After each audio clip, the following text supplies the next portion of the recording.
Le dernier que j'avais acheté, c'est Sky Ritual. Alors celui-là, c'est la... Comment dire? Si je le trouve... C'est pas sûr que je le trouve comme ça. Je l'ai mélangé au-dessus. C'est tiré d'un jeu déjà de base qui était sorti. Il est pas là. Pourquoi il est pas là? Je le vois pas. Bon, c'est un jeu de base qui était sorti, un jeu horreur de base qui se passe dans un hôtel. Et là, en gros, c'est en quelque sorte le prélude avant ce que j'ai compris.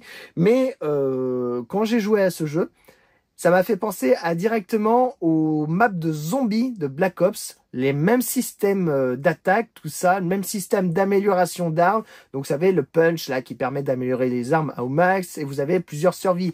Donc, pour finir de base cette survie, il faut découvrir l'histoire en essayant de débloquer toutes les portes, la même chose que les Black Ops, sauf les jeux de zombies. Et par suite, quand vous avez découvert l'histoire, vous avez tué tous les boss, tout ça, bah, vous avez fini cet épisode. Donc, il y en a 4.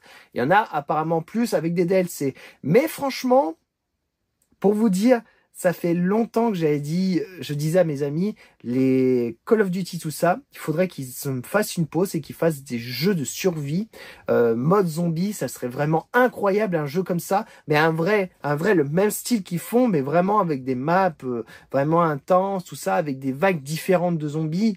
Et là, c'est presque pareil. Donc ça, c'est avec des monstres, enfin des créatures, tout ça, c'est semi-zombie, créatures, et c'est vraiment incroyable. Et c'est une copie, je vais dire une copie conforme des mêmes systèmes que Black Ops, enfin des Black Ops qu'on a connus, du premier Black Ops par exemple, et c'est vraiment super bien fait. Donc franchement, c'est très dur en solo, donc j'ai mis en mode facile, parce que c'est les modes, parce que déjà il faut trouver les indices, donc c'est très compliqué, plus on avance et plus le mode survie devient difficile, donc l'intensité des zombies est intense, et franchement, si vous trouvez pas un peu, vous avancez pas un peu dans l'histoire, c'est très compliqué.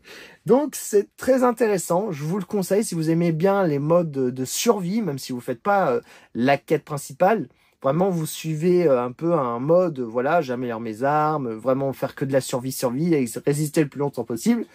C'est un jeu qui est fait pour vous. Franchement, c'est un super jeu. Quand je l'ai vu, je dis, ah bah tiens, c'est ce jeu-là en fait. Ah oui, mais c'est un truc qui se passe peut-être avant. Et au final, oui, c'est un truc qui se passe en semi-avant. Bah, c'est ce que j'ai compris, mais après, il faut que je regarde. Un jeu de survie, voilà, en coop, à la première personne, joué seul ou à 4 joueurs pour survivre au massacre surnaturel et silencieux. Et franchement, ça pète. J'ai joué longtemps. J'ai joué. Mais alors, franchement, vous faites. Vous tuez des monstres, vous trouvez les secrets, vous tuez, vous trouvez les secrets. C'est incroyable. Amélioration d'armes, augmentation de l'énergie, vous buvez une bouteille, hop, allez, un petit boost, tout ça.